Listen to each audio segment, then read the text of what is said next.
Hi, and welcome to She Said, She Said. I'm Laura Cox Kaplan. Have a very special guest joining me today, my friend Dana Perino. Dana, of course, is the host of the Daily Briefing on Fox News Channel. She's also the co-host of The Five, as well as a great podcast with Chris Stirwalt. Dana, of course, was the first Republican woman to serve as White House press secretary under George W. Bush. She actually worked for the president for 7 of his 8 years in office, and that's where Dana and I got to know each other. So it's a real privilege to have her on today. Dana is also a best-selling author. One of her books is entitled "And the Good News Is." And if there's ever been a time in which we needed some good news and some perspective on putting all of this darkness into perspective and looking on the bright side, this would be it. Dana, welcome to She Said, She Said. I'm honored. I love this podcast. And I'm a podcast connoisseur. I listen to a lot of podcasts. This one is excellent. You are so sweet. You are very kind. And as I mentioned to you, I'm really excited that this worked out for you to be my 100th guest and 100th episode. So this is very special. Thank you very much. Century ride. Exactly. So how are you doing first and foremost? You've had to recreate your Fox News Channel studio in your living room. What has this experience been like? What does your living room look like right now? Well, Fox News was kind of farther ahead than I was when it suggested, hey, you might want to think about where do you want to be if we have to not be in the building. And I was like, oh, well, I live walking distance from the studio. Like, it'll be fine. But they were thinking ahead, and they came to, we have a house, we rent an apartment in Manhattan, but we have our weekend house here in Bay Head, New Jersey. But that's where you are, is in New Jersey versus the city. Yeah, that's where we came. Partly because I started reading all these stories about people in Spain who weren't even really allowed to go outside much, even with their dog. And of course, my dog's a big part of our life. And I asked Fox, I think, would it be possible for me to be in Bay Head? And they're so flexible, and said yes. So we came down here, and we have a guest bedroom. So it's not, I don't have the studio in my living room. It's actually in this guest bedroom where we just push the twin beds against the wall. And we have a big 90-inch screen that I can have the different backdrops for the different shows that I do. Can just call them up on the computer. And then we have wires going up and duct taped and things. But a few things I've noticed. I'm grateful to be working. We're working quite a lot. I've been able to do all of my responsibilities at Fox. I've been able to do very seamlessly here. The technology, just say we haven't had that many problems. There's a little delay when you're on remote like this, so that can result in some verbal bumper cars and a little bit of awkwardness on television. But I think when I look up at Fox News and compare it to some other networks, I actually think that our look in the middle of all this difficulty is actually looking pretty good.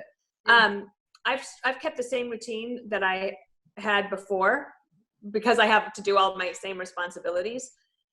But there has been something that has changed a lot for me. And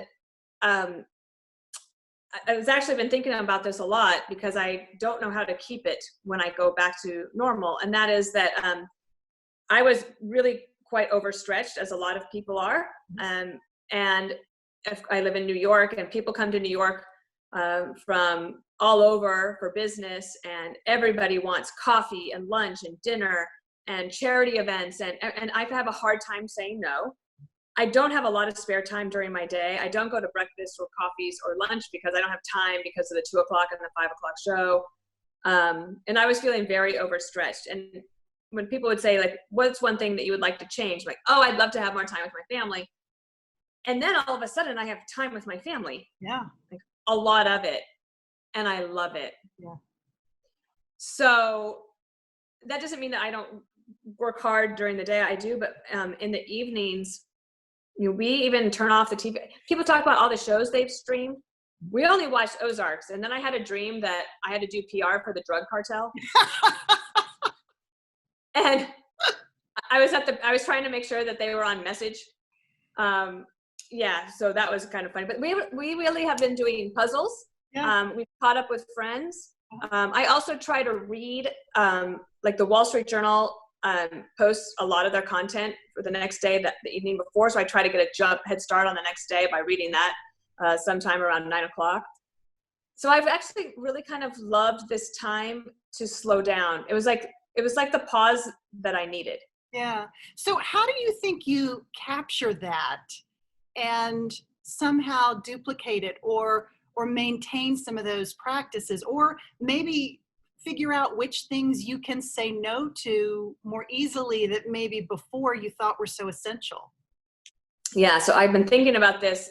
Maybe I keep talking about it so that I can get people to stop asking me to come to coffees and things. But I also love all my friends and my contacts, and I love to meet people, and I want to see, and I want to do, and I want to help. But I did think of one thing. So way back when I worked in the Bush administration, there was a time when, because I was mid-30s then, a lot of my friends were having children at the time. And Peter and I don't have children. I love children. But I would get invited to all these baby showers. And I really don't like to go to a baby shower. When I say I can't stand, I don't like it. It takes up an entire day. It's things that I have no ability to have a conversation about. I feel out of place, and I'm like, I have so much work to do or reading to do or things, and it would take up entire day. So I would find an excuse, and I often had one when I worked at the White House, like, oh, I can't because whatever. Well, this one friend, they kept moving the baby shower to accommodate my schedule, and I was like, I really don't want to go.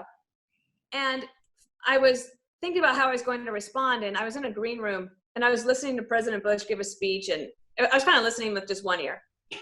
And he was talking about how it's easier to make decisions if you base your life on your principles. So if tough decisions come to you, if you have a set of principles, it's easier to make a decision. So I decided that day to start a principle for myself, a policy, that I don't go to baby showers. And you know what was so interesting? It worked. Because once I told people I have a policy, I'm sorry, I have a policy, I don't go, they stopped inviting me, or they would invite me and say, I know you have a policy and you can't come. We just want you to know you're invited. And I always send a gift. Yeah. But I had that policy. So now I'm starting to wonder, maybe I should take my own advice and have another policy about, actually the CEO of Fox News, I think I have this correct. She has a policy of only one weeknight event a week. Mm-hmm. Smart. And if there's 3 events that are really fabulous, like she chooses one and she doesn't go to the other 2. So I wonder if I could adopt that for myself. Yeah, no, it's a great idea. Or to just make a list of the things that are truly impactful in your life versus the things that really aren't. Like, what are the things that give you that sort of richness and that you feel really fulfilled from having done them versus the things that are like, something. Well, I also did something the other day. Do you know Adam Grant? Yeah, of course. Okay. So Adam had a column in the New York Times last week, and he was talking about what's it like to be an introvert during a quarantine. Uh-huh. He said, well, actually, introverts, we still actually want interaction with people. And he linked to a thing called introvert bingo. Uh-huh. And you can mark on a card how many of these characteristics you have. It kind of surprised me. I was a 9 out of 16 on introvert bingo. Interesting. And my life is so public and my work is so public. And I realized that one of the reasons I need to say no to these events is my brain feels clearer during the quarantine because I have time to think and reflect and be quiet. Mm-hmm. Mm-hmm. So I actually think if I can stick to a policy like that, then I might be able to do better at everything. If that makes sense. Yeah, it makes perfect sense. I mean, I do think there is something that is akin to a closet introvert, somebody who is able to be extroverted, like yourself. I feel like I'm the same way, but really need that time to recharge, or you feel depleted if you have too much of the external stuff that's going on. There's that great book called Quiet. I don't know if you've read it. I love that book. Fabulous book. Okay, so I want to jump into a couple of other things as we think about this, I mean, just incredible time that we're living in. It's very, very scary. People are very anxious. When you think back to your days as the White House press secretary, of course, you were the first Republican woman to hold that post. But talk about the lessons that you learned that help you stay centered. You just gave me one, but talk about other examples. Yeah, and trying to look for, you know, the good side of something that is really dark and difficult, and it's going to be horrible for some time for many people for all different reasons. Yes, I'm particularly concerned right now for the people who have never ever had to ask the government for help or for charitable help, and they might be in a situation that is so desperate that they have to do that. And that the step from being fine to then making that decision, like, I got to go stand in line at the food bank, that is tough. I think that one thing I learned from my time at the White House is, well, a few things. One is to remember that everything will pass. I mean, there's that old saying, it does pass. It will eventually. Like, there will be light at the end of the tunnel. There will be a change. There will be something on the other side of this. The other thing I believe is really important is to not think too far ahead. So I find this a lot when I do mentoring of young women outside of the quarantine. You'll talk to them, and maybe they had a setback, they didn't get the promotion or the job that they wanted, and then all of a sudden they're thinking about 15 years down the road and what this one setback means for them 15 years from now, and then they get all spun up, and I'm like, you're thinking too far ahead. So another thing that I learned to do, I've done this actually since college. I think I would do it a few times at the White House, but it was a practice that really helped me. I would make a list of all of my worries and all of my concerns, and I would make 2 columns. And at the top of the column, one, I would say, is this something I can do something about? Is this something I can control? Or is this something out of my control? And I would mark the worries. Is there something I can do about it? Or is this somebody else's thing? And then I could carry that around with me. And if I started to get a little anxious or panicky about something, I could look at that and like, okay, wait, in order to have the serenity that I crave, and I think I think humans crave it, you have to live that serenity prayer. So accept the things you cannot change, the courage to change the things you can, and the wisdom to know the difference. And to the extent that you need the courage to do the things that you can, then you can make an action list so that you can start working on those things. So I try to advise people to take worry and fear and convert that into energy to actually then either do something about it. And actually, people need to know, deciding not to do something or deciding to accept that it's not in your control, that is an action item. That means you have done something. And I actually had to learn that from my husband. And when he finally told me, he said, it's okay to not make a decision right away and to let that go. That's deciding not to decide is a decision. Yeah, absolutely. Oh, that's really good advice. That's really good advice. The other thing is, I remember on the last day of the White House, we were leaving Andrews Air Base and headed to the airport. And I leaned my head back against the seat and I said, nothing I ever do for the rest of my life will be that important or that hard. And it's really true. Yeah. It is very, very consequential. You had obviously a big role in the Bush 43's White House. You have a big job now, very high profile role. It can be easy to let things like this go to your head. You're a very grounded person. You're a very approachable person. You like people. You're very oriented toward helping them. But how do you maintain that sense of staying grounded? Well, part of it was that when I was a kid growing up, we spent a lot of time on my grandpa's ranch, and the values of humility and patriotism were really grounded all together. Also, a control of your emotions, like that whole idea of never let them see you sweat. That I live by that. I might be absolutely inside panicking, but you will not know it. Though something has happened recently in the quarantine. My first day of the job of the daily briefing show, I worried all weekend about what interviews I was going to have, what questions I was going to ask. Did I have the right guess? And then I woke up that morning and found out that that Vegas shooting had happened.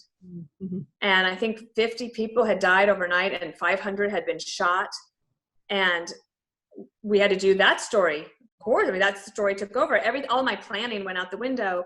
And there were some interviews that I listened to that would get me near to spilling over with tears. But I did learn over time to hold that in a little bit. But I find I have to do some exercise to let some of it out. Last night I found out about a young colleague at Fox whose brother is a nonverbal autistic person who lives in a residential care facility. And he does not understand why his family isn't coming to see him. They can't visit, and I'm about to cry now. So it's those stories, because I'm fine. Like, we're fine, but there are so many people. And I just, right before I came here, Elizabeth Warren found out that her brother died of coronavirus. And in her post, she talks about how nobody was there.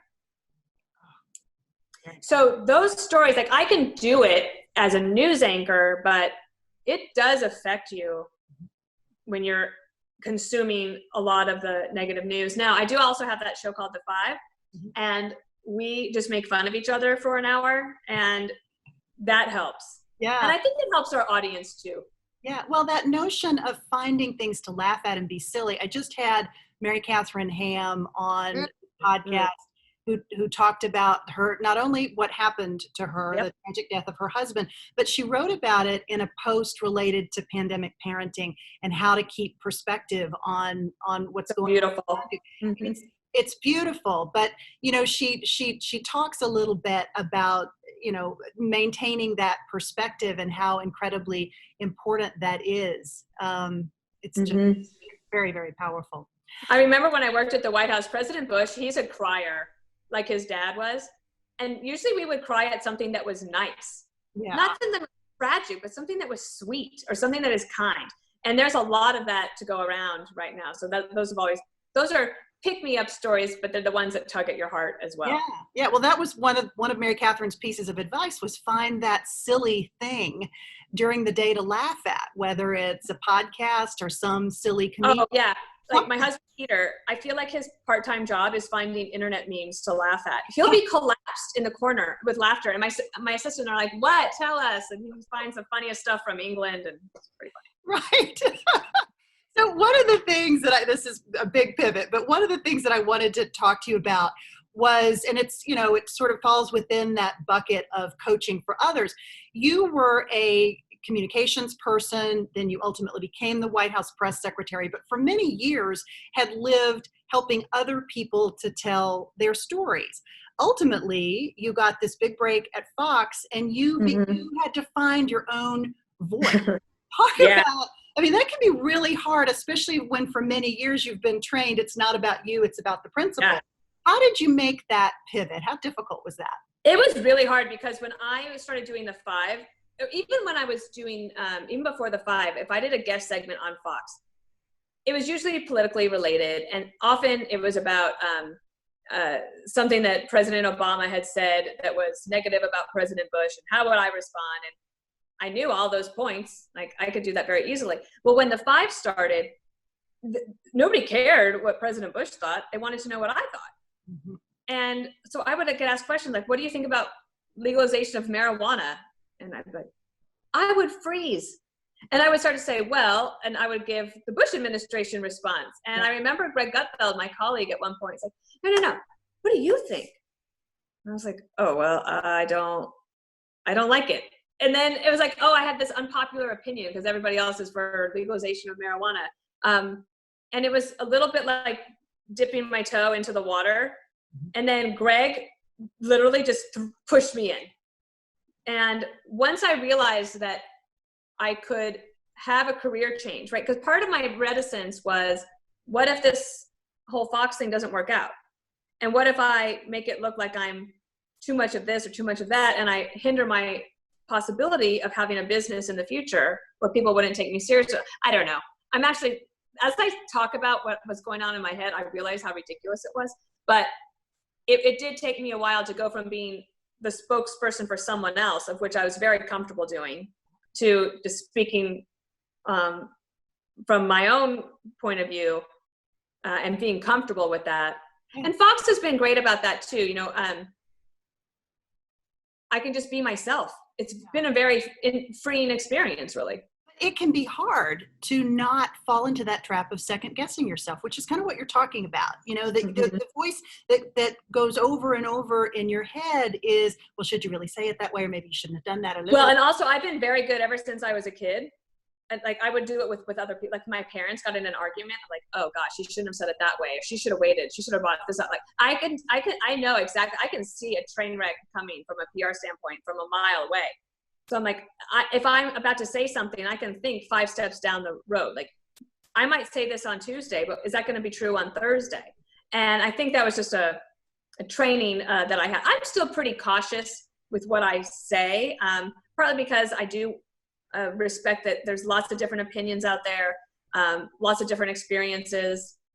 I'm very reticent to criticize any White House communications staff too much, because one, I've been there, and it's usually not a communications problem, but a fact problem.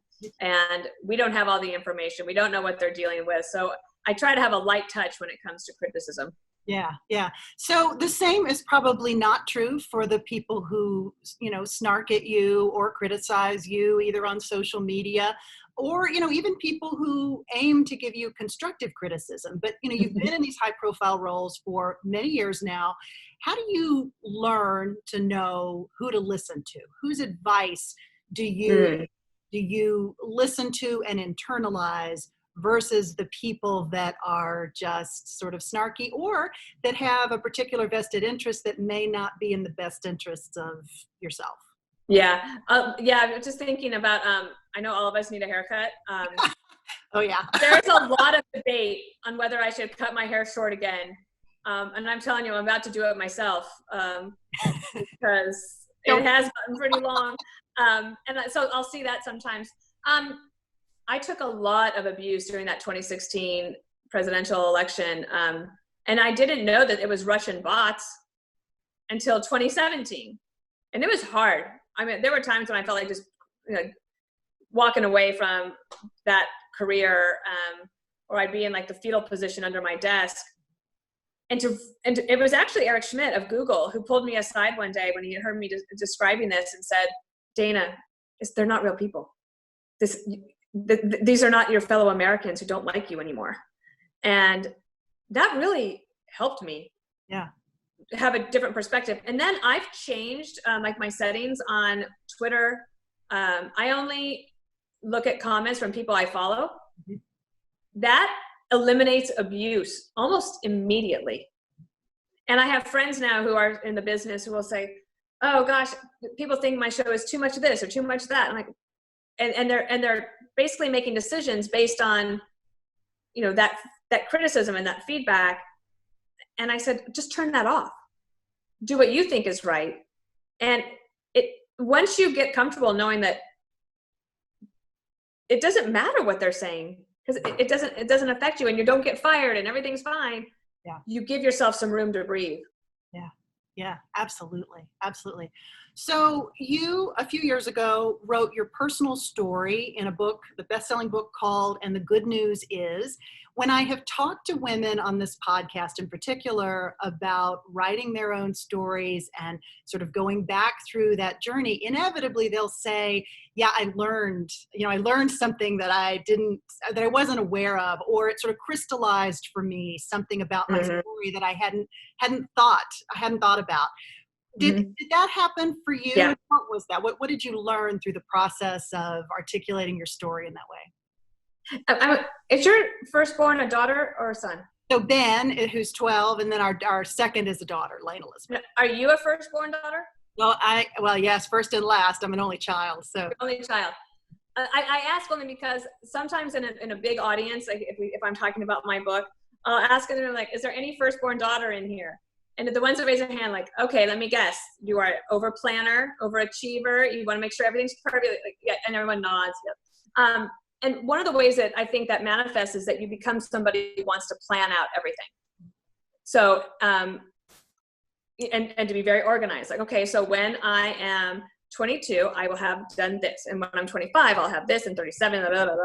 And I had kind of known that my plans had been disrupted by something that God had in mind, like a better plan or a better idea.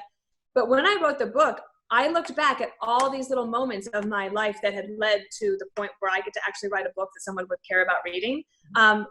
Everything that I planned did not happen. It's amazing.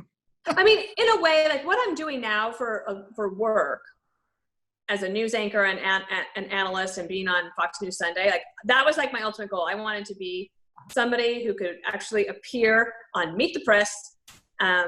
My sister and I used to have arguments as to what church service we were going to go to on a Sunday, because I like to go to the early service and Sunday school, and she liked to do Sunday school then the late service so she could sleep in. But if we did early service, I got home in time to watch the Sunday shows. And so I was a nerd from the beginning. But so I think that was the biggest lesson, is that I think it's good to have goals, but not restrict yourself so much to a plan that you miss opportunities that might come your way. Yeah, absolutely. It's so interesting because Carly Fiorina gives the exact same advice. I know that your work on the book inspired you to focus on ways that you can help other women. I think you've always done that, but it really maybe crystallized some of the lessons, your own lessons in your mind. Yeah, definitely. To create this 1 minute, right? 1 minute mentor program? Well, minute mentoring, yeah. Mentor. Yep.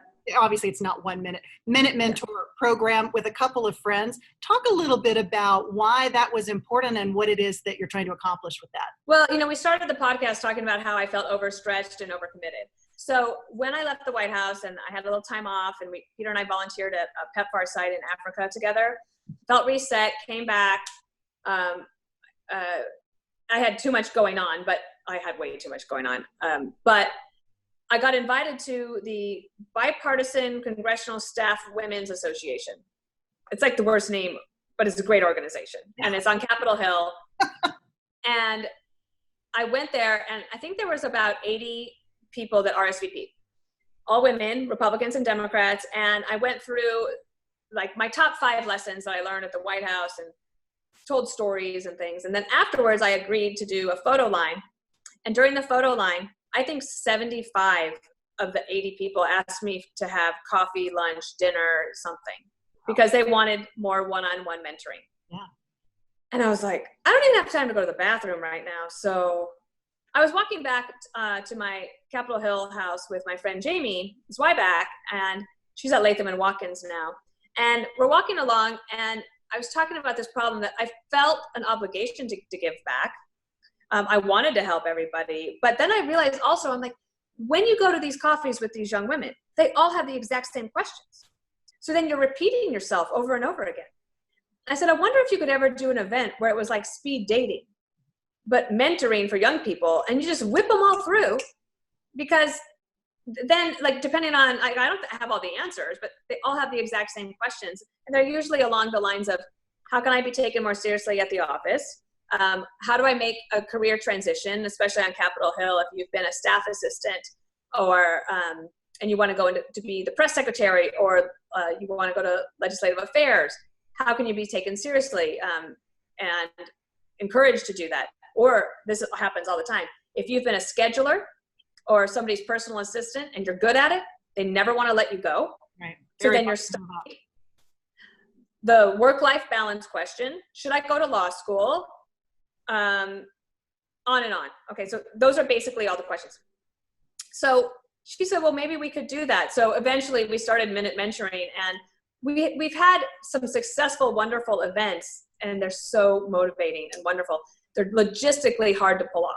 Mm-hmm. Because what I do is try to find, 30 Laura Kaplans to all come at the same time on one evening for an event.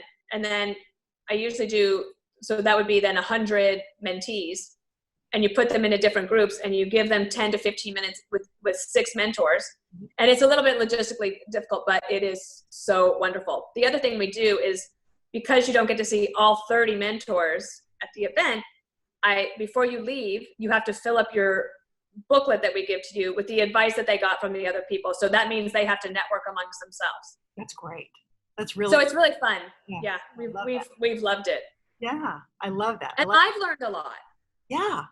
Yeah. I mean, inevitably, the more that you have an opportunity to talk about your own story, the more it reveals to you these lessons that, hopefully you're continuing to learn no matter what you're doing, which I think is kind of amazing. It's part of why I love this podcast so much, because I'm always learning not only about the person I'm talking to, but I'm always learning something or gaining perspective about my own. Actually got a better answer about work-life balance from Megan O'Sullivan. Do you remember? Yeah, of course. So she worked in National Security Council during the war, and we were not at a Minute Mentoring event. We were at a Bush Center event, and one of the young people raised her hand and said, how do you deal with work-life balance? And she had the best answer. She said, I have learned to not think about work-life balance as over the course of a day or a week. I've thought about it over the course of my life. Mm. So she said when she worked at the White House, she's like, that's a once in a lifetime opportunity. We were at war. She worked 18 hours a day, no matter what. She said, I missed birthdays and phone calls and friends and events, but I knew that it was a limited time in my life to give that time. Well, now she is at Harvard. She is an author. She's also now a mom. And she said, and now I have a lot of extra time. And I love that, because there are times in life when you are going to be working really, really hard, like in the middle of a pandemic. If you work for one of these companies that is trying to provide personal protective equipment for medical personnel, you are going to be working around the clock, but it's not going to be forever. And I really learned something from her that I could pass on to other people as well, and to myself. No, that's really great advice. So I want to pivot sort of and talk a little bit about life at your house and your baby, Jasper, who is very near and dear to your heart. I know he's sitting nearby, or he was. When we he went over to, he and Lucy have a similar setup. He's got his own chair over there. Oh, good. Yeah, Lucy's sitting there. Expensive chair for a dog, really. Right. Okay, so you wrote a book about Jasper, and I know you described this as a chapter that you had actually included in your memoir. The memoir was running long. Your editor said, cut it. And you said, oh, it's paining me. But ultimately, you found an opportunity to write it. When I picked up the book, I thought it was going to be a book just about Jasper. And while it is, it's also a book about connecting with people through pets. Talk to me about this sentiment. You describe this so beautifully in the book. Talk about that from your perspective. So dogs have always been a big part of my life. I mentioned growing up on a ranch, and there were working dogs. There's also one house dog, Mo, who used to get groomed, and he hated it. The first thing he would do when he got groomed, he would come home from town and he would go and like roll around in a manure pile so that he could hang with the other dogs. It was very funny. He knew.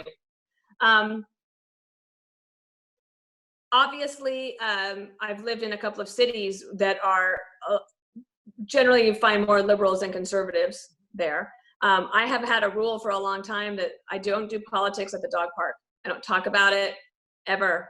Even if people really want to know what I'm thinking about what's going to happen in the election. Sorry, we're at the dog park, don't talk about it. And I have found just ways to connect with people outside of work that gives me so much joy. And like, for example, Donna Brazil and I, we became friends during the White House years because of Hurricane Katrina. But we also connected over our dog. She had Chip, I had Henry at the time, and then she got to know Jasper. And I also found that even though we talked about sometimes when you express your personal opinion, it's difficult or you worry about it or it's unpopular. I found that everybody can agree on one thing, is that we love our dogs. Yeah. And if you look at all of these, like the best stuff that's coming out on the internet during quarantine, it is the funny things that are happening with dogs and the little videos. And it's been a joy to have Henry, when we were at the White House. He was hilarious. He had some tricks he could do that were political. In 2004, I used to ask him, Henry, what do you really think of John Kerry? And I taught him to go get my flip-flop and bring it back. And that was fantastic. 43 used to love me for me to tell that story. This dog, Jasper, he cannot do many tricks, but he is very smart and he thinks he's a boy. Yeah. Isn't that funny? Yeah, it's great. Just amazing. They're amazing little creatures. So many people, as a result of the pandemic, are getting pets right now, and that's lovely when you think about it. But as a dog owner, we're both dog owners. We also know how much incredible work that they take, even though there's a lot of love in exchange for that work that you're putting in. But what advice do you give for these new dog owners who are embarking on this experience? Some of them for the first time. Well, I think that one thing that's different, it's not like the Christmas dogs that might be cute for a month and then they kick them out. What I've understood is that a lot of people wanted the dogs, one, to be able to go outside during quarantine. Yeah. Oh, interesting. Because the police are going to give you a pass. You're like, I got to walk my dog. Okay. But it hasn't gotten to that draconian measures here in the States as much. But I also think that people were hesitant to get dogs before because they weren't home in order to house train the pet. Mm-hmm. And then all of a sudden they were. Also, I truly believe that children need to learn that responsibility of taking care of another living being. Mm-hmm. And especially for boys, I think. I'm not a mom of a boy. I just feel like boys go through a lot and they do it very quietly and they suppress a lot, but their dog, they'll tell the dog anything. Mm-hmm. And they will take care of that dog and the dog takes care of them. And some of the best commercials, what was the one, I think it was over Christmas time, where they had the dog that was a puppy with a little boy was there, and then they grow up together, and then there's prom, and then there's the wedding, and the dog's there through the whole thing. Like when I wrote the book about Jasper, I also wrote a little bit about Henry, and I realized I had Henry from when I was 26 to 41. Wow, he lived a long time. And think of all the things that he lived through with me. Yeah. A marriage in England, a trip to America, 9/11, working at the Justice Department, becoming the White House press secretary, figuring out how to leave the White House, then moving to New York. Yeah, Peter's chiming in. He drove across country a couple of times. And so I do think that it also really brings a family together. I don't know if you guys are like us, but when Peter and I are out together, if we're not with Jasper, we are talking about Jasper. So I mean, maybe that makes us a little weird, but I think other couples that have dogs, they do the same thing. Yeah. No, they become such a big part of your life. I mean, our goal with Lucy was to give the kids someone to take care of, this being to take care of. That was certainly the goal. But the problem is Lucy became very attached to me. You? So while that's lovely, my grand plan of them learning all this responsibility, we're still working on that, but she really... I have a girlfriend. She actually might be a really good guest for you for this podcast. Oh, her name is Michelle Chase, and she was doing, she was head of, what was she head of? Recruiting for Burson Worldwide. I mean, she had like a huge job. Yeah. Hold on a second. Peter, we're doing a podcast. Okay. We're having a conversation. No, it's not just a chat. It's actually like for things. Peter, come join us. Dana's husband, Peter, is in the background here, for those who don't know. It's the quarantine. Everybody just has to understand. I do apologize. I thought that Dana was just having a conversation with somebody. I didn't realize it was a podcast. It's a she said podcast. Go. Well, in that case, you don't want me. No boys. That's he said. No boys allowed. No boys allowed, exactly. At least not yet. Okay, I want to shift. Dana, I know you're a big reader. Our She Said audience is made up of big readers. We share a lot of book recommendations. Peter's phone. Give me either your most recent favorite book or the book that changed your life. I'll let it be your choice. Oh gosh. Or maybe I read fiction mostly. I read a ton of it. I wouldn't say the books changed my life, but I highly recommend to everybody, if you haven't read Ann Patchett's work, start at the beginning and go through. It is the most enriching experience. And I have had the pleasure to get to know her a little bit. She is in Nashville. She owns a bookstore called Parnassus. She wrote a book called Patron Saint of Liars. This book is so good. And last December, when I had a chance to be in Nashville, I stopped by Parnassus, and she brought me an original signed copy and gave it to me. Oh, how lovely. so meaningful. And I've recommended this book to so many people. And Elena Plott of the New York Times, I recommended it to her, and she tweeted that it was the best book that had been recommended to her. So if I could recommend a book, I would say Ann Patchett, and then I would work through the rest of her work. State of Wonder by her is really about the quest for a vaccine or a pharmaceutical. Oh, wow. Interesting. Yeah, and it takes you all the way down into South America and the work there. It's fabulous. Yeah, well, I'm trying to ask all the guests who come on for their book recommendations, because everyone's looking, especially right now, but always really, but especially now, they're looking for those book recommendations, and we're including those in a newsletter that we produce at the end. Oh, good. Where we talk about the episode, provide a few more details than what you may get by listening, and then also these book recommendations and podcasts and other things. Your empire is growing. So exciting, so exciting. Okay, last question. I ask everybody who comes on for their best piece of advice, their life hack, or their mantra, something that is sort of your constant go-to. Maybe it's something you wish you had known when you were younger, or maybe it's something that you tell other young women when you're doing the Minute Mentor program. What would yours be? It's hard to choose just one. But I would say for younger people, I'm just begging them, please do not worry your young life away. Because it's not getting you anywhere. And I go back to that idea of how can you turn worry and fear into energy that you can drive some action, and to have some fun along the way. I mean, I worked a lot. I'm having more fun now, but I wish that I hadn't worried so much, because the worry got me nothing.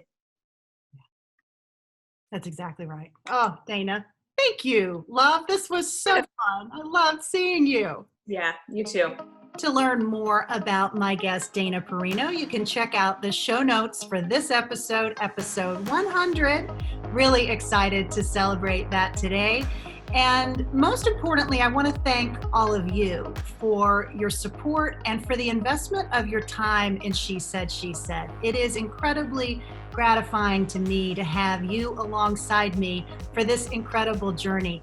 I learned so much from the amazing women that are kind enough to join me on this podcast, and I hope that you do too. I also love hearing your feedback, your thoughts, your perspectives, topics that you want to hear more about, so please keep that coming. And if you have not had a chance, please be sure to sign up for the weekly She Said, She Said newsletter. I include additional content that complements every episode, and we'll be doing a little bit of a celebration for episode 100 this week. So as always, thanks so much for listening, for investing your time, and for being part of this community. I really appreciate it. Be safe and be well.